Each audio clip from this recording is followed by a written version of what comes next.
감사합니다. 로마서 13장 8절로 10절의 말씀입니다. 신약성경 257페이지에 있습니다. 로마서 13장 8절로 10절 말씀 함께 본문을 읽겠습니다. 피차 사랑의 빛 외에는 아무에게든지 아무 빛도 지지 말라. 남을 사랑하는 자는 율법을 다 이루었느니라.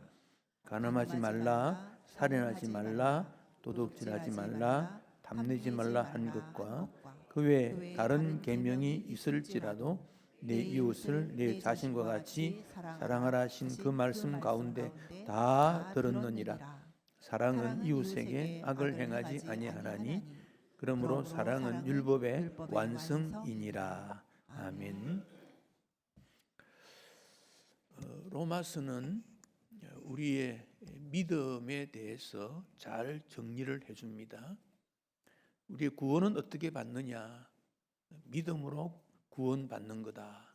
로마서 1장 17절에 의인은 오직 믿음으로 말미암아 살리라. 여기 의인이라는 것은 하나님께서 보실 때 옳다. 하나님이 보실 때 의인은 의롭다함을 인정받는 사람. 어떻게 의롭다 받습니까? 예수 그리스도를 믿음으로 우리는 의롭다함을 받는 것입니다. 여러분 예수님 믿습니까? 그러면 주님이 우리를 의롭다고 해주십니다. 이것은 우리가 감사히 받으면 돼요. 의심할 필요가 없습니다. 그러면 의인이 된 우리, 하나님께서 인정하시는 우리가 어떻게 살아야 되는가? 그 점을 로마서 12장부터 쭉 말씀을 하셨는데 12장 1절에서는 하나님이 기뻐하시는 거룩한 산 제물로 드려야 된다. 여러분의 삶이 하나님께서 기뻐하시는가? 예배뿐 아니라 생각, 마음가짐, 행동, 가정에서, 직장에서, 다른 사람과의 관계에서 이루어지는 모든 일을 하나님께서 기뻐하시는가? 이 점을 늘 생각해야 돼요. 하나님이 기뻐하시는 살아있는 제물. 다시 말하면 이 세대 본받지 말고 마음을 새롭게 함으로 변화를 받아 하나님의 선하시고 기뻐하시고 온전하신 뜻이 무엇인지를 항상 분별하는 그런 모습으로 살아야 됩니다. 그런 가운데 우리가 혼자 사는 건 아니지 않습니까? 가정을 이루고 또 교회를 이루고 직장 생활을 하고 나라를 가운데 백성으로 살아갑니다. 그들에게 13장에서는 권위에 순종할 수 있어야 된다. 이 권위는 하나님으로부터 주어지는 권위이기 때문에 그 권위에 순종해야 한다. 가정이나 학교나 교회나 어디서든지 권위에 순종해야 된다 그랬습니다. 권위에 순종하는 이유는 질서 유지 때문에 그렇습니다. 권위가 무너지면 질서가 무너집니다. 그럼 혼란해집니다. 무질서해지면 여러분 무질서 혼란 가운데는 힘 있고 능력 있는 사람은 괜찮아요. 자기 방어를 할 수 있으니까. 그러나 힘없고 약한 사람은 무질서와 혼란 속에 빠지면 완전히 무너지는 거예요. 그래서 하나님께서 질서를 지키기 위해서 권위에 순종하라 그런 말씀을 주셨습니다. 그런데 사탄은 권위를 부정하려고 그래요. 인정하지 않으려고 그래요. 오히려 권위를 인정하는 사람에게는 권위주의자로 등장이 돼요. 권위를 무시하려고 하거나 권위주의자로 등장이 돼요. 권위주의자, 이거는 뭐냐? 권위를 최고로 여기고 권위를 마치 자기 것으로 사용하는 사람들을 권위주의자, 권위주의만 택한다 그런 뜻이에요. 진리나 자유나 그런 거 없습니다. 나에게 권위가 있으니까 그것으로 다른 사람들을 짓누르려고 하고 권위에 순종해라 그랬으니까 너희들은 다 내 말 들어야 되는 거야. 독재가 나오고, 그리고는 사람들의 마음에 악한 감정을 집어넣습니다. 분열을 시킵니다. 바울과 바나바가 이고니온이라는 곳에 복음 전하러 갔어요. 거기 유대인도 있고 일본 사람도 있는데 복음을 전했더니 유대인들의 마음에 악한 마음을 품어가지고 사람들을 선동을 시킵니다. 그리고는 바울과 바나바가 이상한 것 전부한다. 저들을 몰아내라. 그 배경에 무엇이 있습니까? 사탄이 있는 거예요. 왜? 우리는 율법을 지켜왔는데 바나바와 바울이 와서 믿음으로 사는 거다, 믿음으로 구원받는 거다 진리를 외쳤더니 그들이 갖고 있는 율법과 다릅니다. 그랬더니 선동을 합니다. 잘못했다고, 이상한 사람들이 왔다고, 잘못된 걸 가르친다고. 그래서 전통사회에 불을 질러서 바울 일행을 물리치는 그런 일들이 있어지게 된 것입니다. 이게 권위주의자들로부터 나타나게 된 일들입니다. 우리는 직분을 이미 받은 분도 계시고 앞으로 받을 분도 계시고, 이 직분은 교회를 섬기는 일입니다. 교회가 유익될 때 복음 전파에 유익되기 위해 주신 겁니다. 이 직분은 자기의 유익을 위해 준 것이 아닙니다. 내 자존심, 내 권위, 나를 위한 게 아닙니다. 그래서 직분은 하나님의 부르심과 하나님이 명령해 주신 것입니다. 여기에는 우리는 순종하면 됩니다. 섬기면 됩니다. 그래서 주어진 일에 최선을 다해서 섬기면 됩니다. 그것을 이제 12장의 내용을 몇 가지 성경 구절을 보면 이렇게 제가 요약을 좀 해볼 수 있습니다. 너희 몸을 하나님이 기뻐하시는 거룩한 산제물로 드리라. 여러분 항상 이 말씀을 꼭 기억하십시오. 나는 하나님 앞에 기쁨이 되어야 되겠다. 또 하나님께서 우리 각자에게 나누어 주신 믿음의 분량이라는 것은 믿음의 섬기는 내용, 믿음의 가치, 믿음의 역량, 할 수 있는 대로 내 믿음으로 할 수 있는 범위만큼, 그런 뜻입니다. 넘기지 말고 넘치거나 모자라게 하지 말고, 장로는 장로의 분량대로, 집사는 집사의 분량대로, 그 분량대로 지혜롭게 생각해야 된다. 너희를 박해하는 자를 축복하고 저주하면 안 된다. 우리 예수님의 정신이 하나님 사랑의 확산입니다. 축복하는 삶을 살아야 된다. 마음에 어떤 문제 때문에 괴로움이 생겼을 때, 악감이 품어지면, 분노해지면 막 미움이 일어나고 저주가 일어날 때 절대 그렇게 하지 마라. 심지어 박해를 받을 때도 축복해야 된다. 참 어려운 말씀이지만은 실천할 노력이 있어져야 됩니다. 누구에게도, 그 누구에게도 악으로 대하지 마라. 악으로 대하지 마라. 선한 일을 계획하고 실천해야 한다. 이렇게 하는 것이 하나님을 기쁘시게 하는 것이다. 하나님의 선하신 뜻이다. 여러분 이렇게 살면 좀 바보 같아요. 어떻게 보면 어리석은 것 같이 보입니다. 그러나 하나님께서 기뻐하시면 하나님이 그를 인정해 주시거든요. 우리가 그것을 하나님 중심적 신앙생활이라 그러지 않습니까? 세상 중심 신앙생활이 아닙니다. 하나님 중심이다. 늘 그렇게 살아야 됩니다. 이어서 바울은 우리 모두에게는 빚이 있다 하는 말씀을 하십니다. 빚이 있다. 사랑의 빚이 있다. 그런 말씀을 하십니다. 그리고 오늘 세 구절, 8절, 9절, 10절인데 8절에서는 사랑은 율법을 다 이룬 거다. 사랑이 율법을 다 이룬 거다. 9절에서는 사랑 말씀 가운데 하나님 말씀이 다 포함된다. 하나님 말씀이 곧 사랑이다. 10절은 사랑은 율법의 완성이다.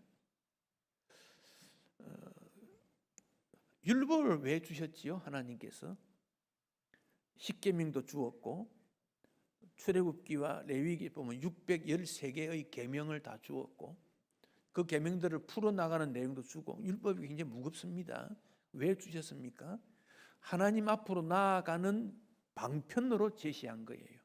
그래서 율법이 몽학 선생이 되어 우리를 이끌어간다 그런 말을 했는데, 몽학 선생이라는 말은 나는 잘 모르지만 선생 이끌어가는 거기에 따라갈 때, 유치부 학생이 선생님이 놀이하다가 유치원 안에 들어오면 손을 씻어야 돼 그럽니다. 유치부 어린이는 손 씻는 게 무슨 말인지 잘 몰라요. 그렇지만 시키니까 따라하는 거예요. 그걸 몽학 선생이다 그렇게 말하는 거예요. 율법은 잘 모르겠는데 하나님께서 이렇게 섬겨야 된다고 했더니 그렇게 섬겼더니 하나님을 만나게 되었더라. 율법은 하나님 앞으로 나아가는 방편을 제시하는 거예요. 율법의 목적은 우리로 하여금 거룩하게 만드는 거예요. 하나님의 거룩함을 본받아 우리가 거룩해져야 하나님 섬기기 때문에 그래요. 그런데 그 모든 제도, 율법의 내용, 율법의 행위 이런 것들을 다 포함하면 사랑 속에 다 담겨 있더라 그렇게 말씀하고 있습니다.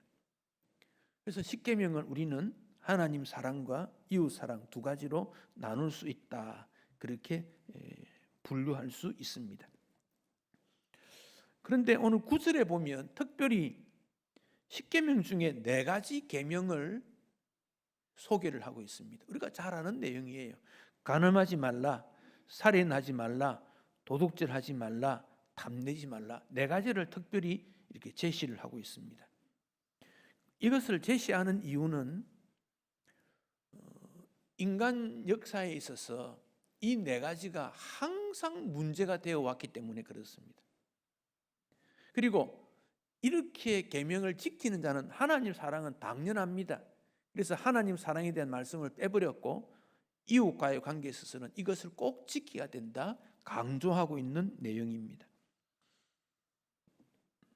이것을 지킴으로 구원받는 건 아니지만 이것을 지킴으로 하나님의 사랑 가운데 하나님의 사랑으로 인정받고 이 땅에 하나님 나라 이루는 일을 이루기 때문에 그렇습니다. 그 첫 번째 내용이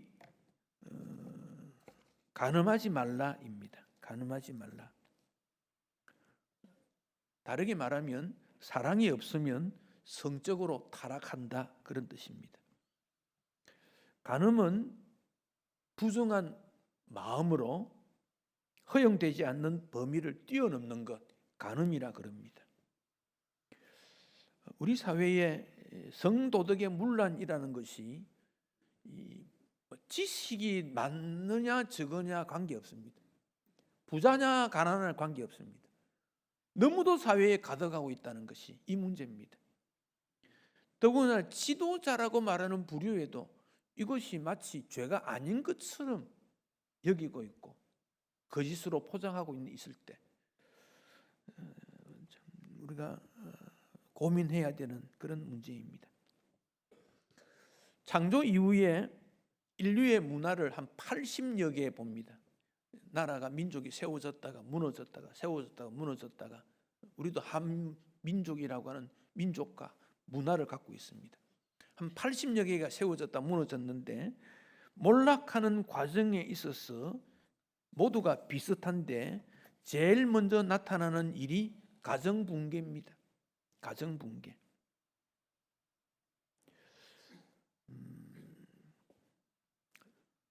퇴폐풍조, 성적 타락.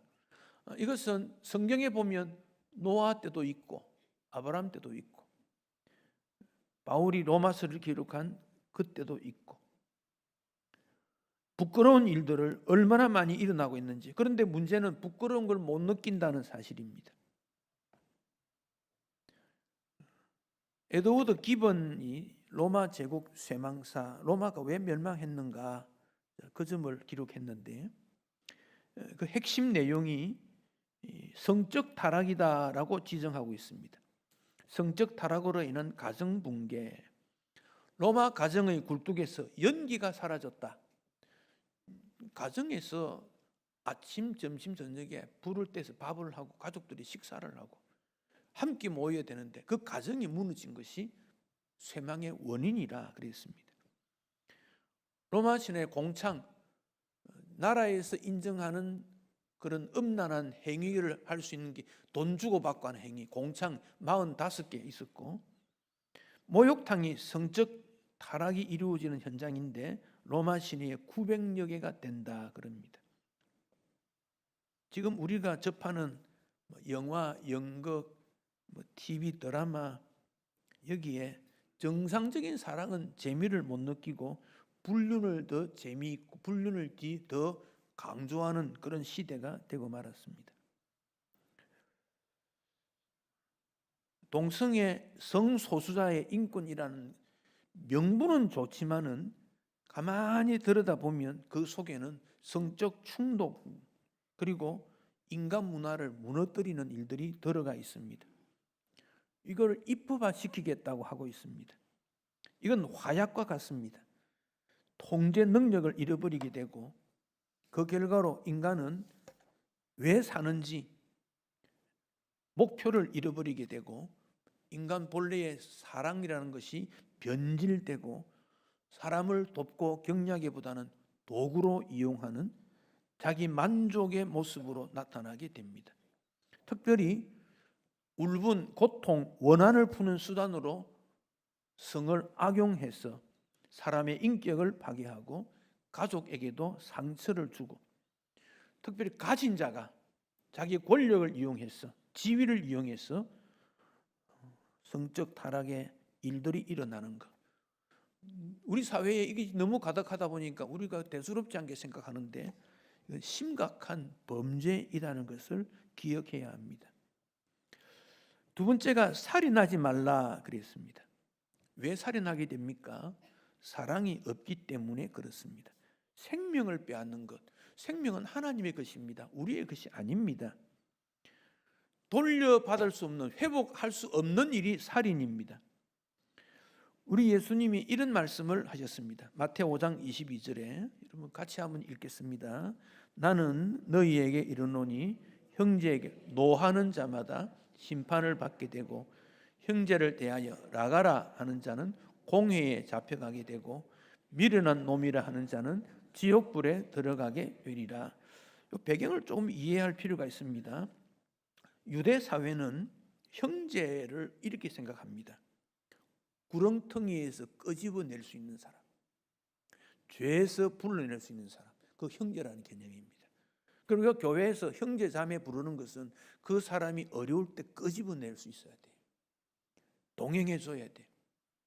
그런데 비슷하니까 상대방을 무언가를 억누르려고 나이, 권력, 돈, 직분, 수 이런 것으로 상대방을 누른다면 그거는 미워하는 겁니다. 그건 있을 수 없는 일입니다. 상대방을 존중히 나보다 약한 자를 인정해 주는 것. 이게 복음의 정신입니다. 그런데 유대 사회에서 살인이라는 걸 해석할 때 형제에게 화를 내는 사람입니다. 화를 내는, 분노하는 사람. 여러분, 유대 사회에 재판하는 과정이 세 가지 과정이 있습니다. 첫째는 성문에서 사람들이 출입하는 성문 광장에서 모여 재판합니다. 누구에게? 노하는 자는 그 성문 광장에서 심판받는다, 재판받는다 그 말입니다. 그 다음 그 당시 사회에 가장 소외받는 사람이 여인이고 장애우입니다. 그들을 라가라고 호칭을 합니다. 라가라는 말은 가치 없다, 쓸모없다, 지적 수준이 낮다 그런 뜻. 저 사람 쓸모없는 사람, 필요 없는 사람 그런 뜻이에요. 그런 사람은 공회에 잡혀간다, 공회에서 재판받는다 그 말입니다. 공회는 입법, 사법이 중심이 된 최고의 그 당시 지휘다를 대제사장, 서기관, 바리새인, 율법사 이런 사람들이 모여서 재판합니다. 형제에 대해서 쓸모없는 사람, 가치 없는 사람, 왜 사는지 모르겠다 이렇게 하는 사람은 잡혀가서 재판받는다 그 말입니다. 미련한 놈, 이 말은 지능이 아주 어린 나이처럼 모자란다 그런 뜻입니다. 그들은 지옥불에 들어간다. 다시 말하면 하나님의 심판을 받는다 그런 말입니다. 그러니까 우리가 볼 때 좀 철없고 가난하고 어리석고 도움이 안 되는 사람도 소중히 여겨야 된다. 바로 그 점이 형제를 사랑하는 거다, 그런 뜻입니다. 반대로 어떤 일 때문에 화를 내고 욕하고 저주하는 그는 심판받는 대상이다. 왜? 살인이기 때문에 그런 뜻입니다. 조심해야 될 내용입니다. 여러분, 우리 사회에 일어나는 일들 중에 난폭운전, 음주운전, 교통법규를 의도적으로 어긋나는 것, 이거 다 살인죄입니다. 음주운전 엄격히 단속하고 운전 못하게 해야 됩니다. 낙태에 합법화시키는 일, 어머니나 아이가 건강을 위해서 부득불하게 어쩔 수 없이 그런 결과로 임신 중절 수술하는 건 어쩔 수 없겠지만, 그런데 그 외의 이유 때문에 낙태를 하는, 그것도 법으로 정하겠다는 겁니다. 심각한 일입니다. 자녀 학대나 부모 무시, 가정폭력, 학교폭력, 강제노동, 인종차별, 이런 모든 인간 존엄성을 무시하는 것, 바로 살인하지 말라, 이 계명에 들어가게 됩니다. 큰 틀로 말하면 사랑의 빚이 지는 겁니다. 다음 도둑질하지 말라 하는 말씀을 주었습니다. 도둑질은 인간 최초의 범죄입니다. 아담 하와가 선악과를 하나님 몰래 따먹은 것입니다. 즉 도둑질은 몰래 가져가는 것, 훔치는 것, 속이는 것입니다. 즉 내 것 아닌데 가져가는 것. 왜 내 것 아닌데 가져갑니까? 쾌감이 있거든요. 내가 수고 안 했는데 먹을 수 있다. 수고 안 했는데 이익을 받는다. 노력 없는데 뭘 받는다. 이거 도둑입니다. 재산상 손실을 대고 법적으로는 절도, 강도, 사기, 횡령 이런 것들을 말하고 있습니다.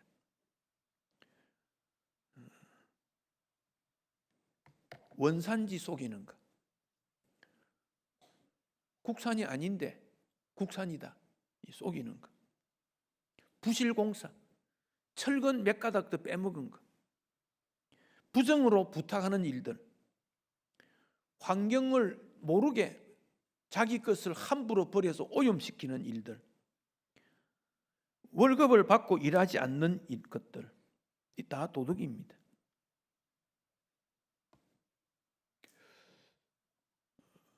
왜 이렇게 합니까? 나의 이익을 위해 공동체의 이익을 깨뜨린다는 겁니다.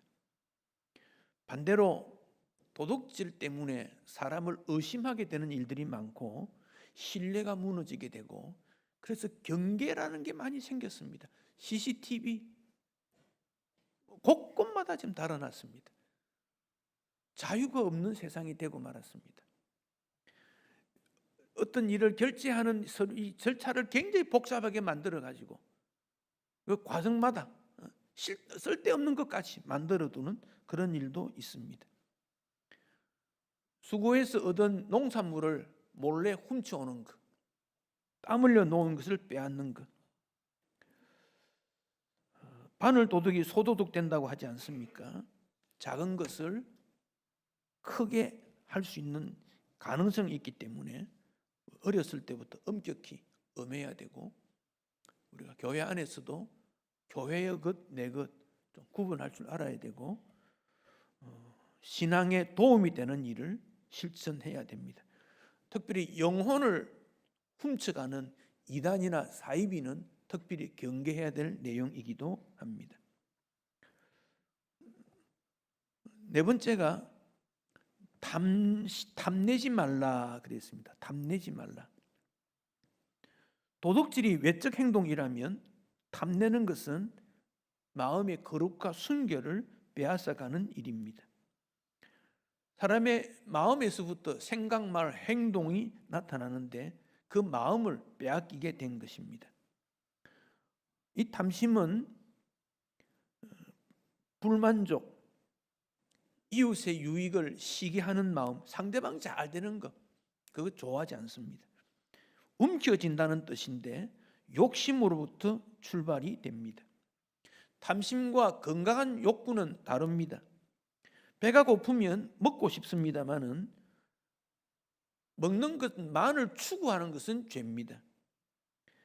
열심히 일하고 잠을 자는 것은 죄가 아니지만 게으름은 탐심의 결과입니다. 청년 자매를 보고 아름답게 느끼는 것은 죄가 아니지만 정욕으로 보면 탐심입니다. 이 탐심은 집착하게 됩니다. 그래서 그것을 자꾸만 추구합니다. 바울은 이것을 우상숭배다 그렇게 말했습니다.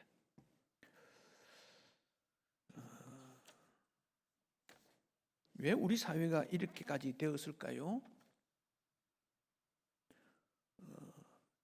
자유주의에 있어서 교육에 가장 기둥을 두었던 사람이 존 두이라는 사람이 있습니다.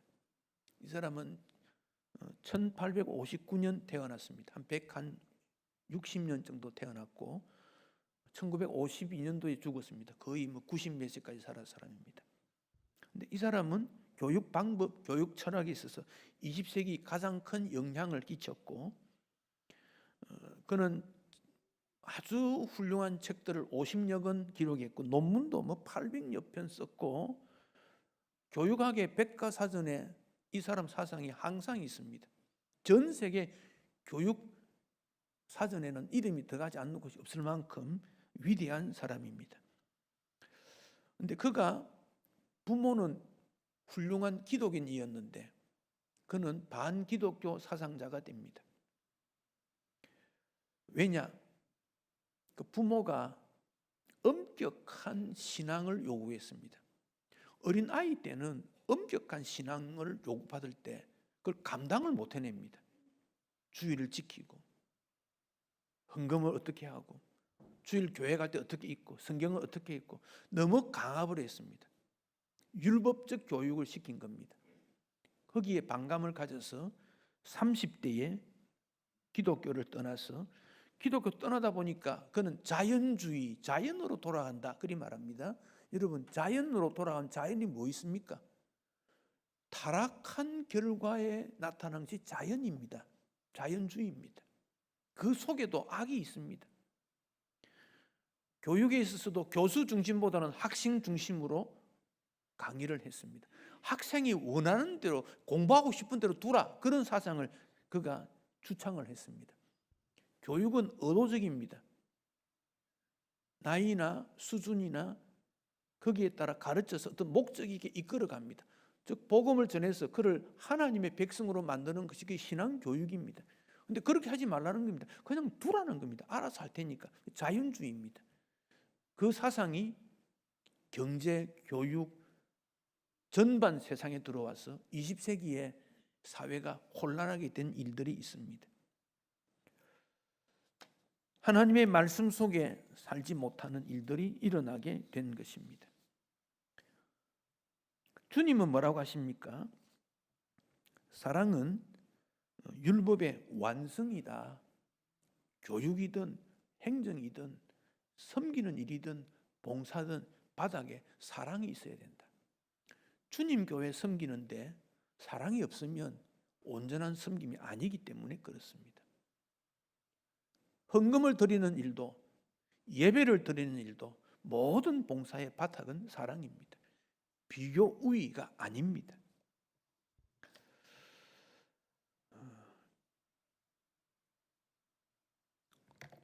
503장 우리가 찬송 불렀는데 이 찬송 제목이 세상 모두 사랑 없어라는 제목이었습니다. 근데 이분이 이 곡의 원곡의 제목은 이렇습니다. Do you know the world is dying? 세상이 죽어간다는 것을 당신은 아십니까? 이 원 제목입니다. 세상 모두 사랑 없어 냉랭함을 아느뇨? 곳곳마다 사랑 없어 탄식 소리뿐이네. 곳곳마다 번민함은 사랑 없는 이유 연고고 측은하게 손을 펴고 사랑받기를 원하네. 어떤 사람은 우상 앞에 복을 빌고 어떤 사람은 자연 앞에 사랑을 요구하도다. 기갈 중에 있는 영혼이 사랑받기 원하고 아이들도 소리질러 사랑받기를 원한다. 세상이 죽어가는 이유는 사랑을 받지 못하고 베풀지 못하고 사랑이 없기 때문이다. 그런 말씀입니다. 사랑하는 성도 여러분, 우리가 예수님의 사랑을 받았습니다. 그러면 사랑의 불덩어리가 되고 사랑을 나누어 주는 그런 하나님 기뻐하시는 일을 해야 됩니다. 나는 사랑의 일꾼이 될 거야. 다짐하십시오. 특별히 미워해지는 사람, 내 마음에 들지 않는 사람, 나를 힘들게 한 사람, 그들까지도 사랑하셔야 됩니다. 그것이 우리 예수님이 보여주신 사랑이기 때문에 그렇습니다. 제임스 보이스라는 목사님이 행동하는 사랑 4가지를 말씀했습니다. 행동하는 것 아주 간단합니다. 상대방의 말을 귀담아 들으라. 사랑의 출발점은 상대방의 말을 듣고 공감대를 가지는 겁니다. 아, 그런 이유 때문에 그런 말을 했구나. 듣고 인정해 줄 알아야 합니다. 당신은 무슨 말을 해도 나는 이거야. 사랑이 아니라는 겁니다. 아, 그런 이유가 있었구나. 그걸 어떻게 이루어질까? 그게 사랑이라는 겁니다. 이웃과 마음을 나누어야 됩니다. 나의 부족도 말할 수 있고 내가 그렇게 하지 못하는 미안한 마음도 나누고 사람과 사람의 마음을 나눌 때 진실한 마음을 나누는 것입니다. 이어서 다른 사람을 섬기고 용서하는 일입니다. 그 사람의 잘못을 눈에 띄었을 때 그것이 나에게 아프지 않고 그럴 수밖에 없었겠다. 그건 내가 잘못 생각했겠지. 그것을 알고 포용하는 능력이 있을 때 교제가 이루어지게 됩니다. 근데 없는 것도 만들어내고 작은 것을 크게 만들어서 본래 의도를 뒤집는 것은 결코 사랑이 아닙니다. 4번째, 다른 사람을 섬기라고 했습니다. 예수님께서 제자들의 발을 씻기신 것을 우리는 기억할 수 있습니다. 왜 하나님께서 기뻐하시고 선하시고 온전하신 것이 분별됨으로 말미암아 하나님의 나라가 이 땅에 이루어지는 것이 무엇일까? 그 점에 대해서 요약하면 돈과 쾌락에 대한 사랑, 우리에게 없을 수는 없습니다. 있습니다. 돈이나 취미나 권력이나 부유함을 다 귀합니다. 그러나 그것보다는 우리 주님과 이웃에 대한 사랑이 클 때 하나님의 뜻이 이 땅에 이루어지기 때문에 그렇습니다. 그것을 율법보다 더 큰 거다. 율법이 무엇입니까? 유대인들이 바라보는 하나님 만나는 방법, 율법, 십자가, 제도, 그런 것들입니다. 그러나 이 모든 것은 하나님의 사랑의 실천이 이루어지게 될 때 완성되는 거다. 율법 그 많은 것 중에 하나만 어기면 다 어겼다고 말합니다. 근데 사랑은 모든 율법을 덮어주는 거다. 사랑의 실천을 말씀하고 있습니다. 최근 우리 사회에 인간관계에 대해서 굉장히 많이 강의들이 있는데 오은영 박사가 5가지를 제시한 게 있습니다. 한쪽이 지나치게 희생되는 관계는 유지되기 어렵다. 자신의 감정을 먼저 돌아봐야 이웃을 돌아볼 수 있다. 적절한 거리가 있는 관계가 오래 간다. 모든 관계가 영원하지 않음을 받아들여라. 좋은 사람이 되려고 너무 애쓰지 마라. 이런 내용입니다. 근데 어떤 분이 그 말대로 해봤대요. 근데 안 되더라는 거예요. 이런 내용보다 또 다른 내용도 있겠지요. 왜 인간관계의 법칙들을 수많은 사람들이 강의하고 설명하고 공감이 되는데 왜 회복이 안 됩니까? 성경은 말합니다. 사랑이 없으면 아무것도 아니라 그랬습니다. 사랑하는 성도 여러분, 예수님의 사랑을 우리가 받았습니다. 그렇다면 우리가 사랑의 사람이 되어서 모든 일을 사랑이라는 것으로 접근하면 다 해결됩니다. 허다한 죄를 덮는다고 했습니다. 사랑이 모든 것보다 영원하다 그랬습니다. 우리는 이 땅에서 사랑을 실천함으로 말미암아 하나님의 뜻이 이루어지는 것들을 경험하게 될 것입니다. 이웃에 대해서 악을 행하지 아니하고 율법의 완성인 사랑을 실천할 수 있는 주의 백성들이 되시기를 축복합니다. 기도하겠습니다.